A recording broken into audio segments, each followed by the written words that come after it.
ایک خوبصورت واقعہ۔ ایک غلام تھا۔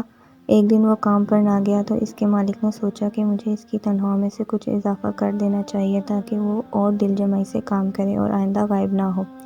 اگلے دن مالک نے اس کی تنخواہ سے زیادہ پیسے اس کو دیے جو اس نے خوشی سے رکھ لیے، لیکن کچھ دن بعد وہ دوبارہ غیر حاضر ہوا تو اس کے مالک نے غصے میں آ کر اس کی تنخواہ میں کیا اضافہ ختم کر دیا اور اس کو پہلے والی تنخواہ دے دی۔ غلام نے اب بھی خاموشی اختیار کی تو مالک نے کہا، جب میں نے اضافہ کیا تھا تو تم نے خاموش رہے تھے اور اب جب کمی کی تو پھر بھی خاموش کیوں ہو؟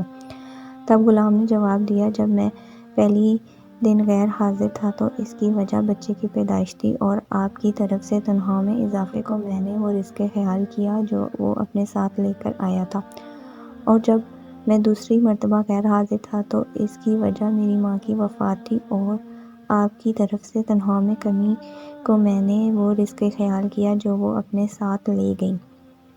پھر میں اس رزق کی خاطر کیوں پریشان ہوں جس کی ذمہ داری خود اللہ نے اٹھایا ہوا ہے۔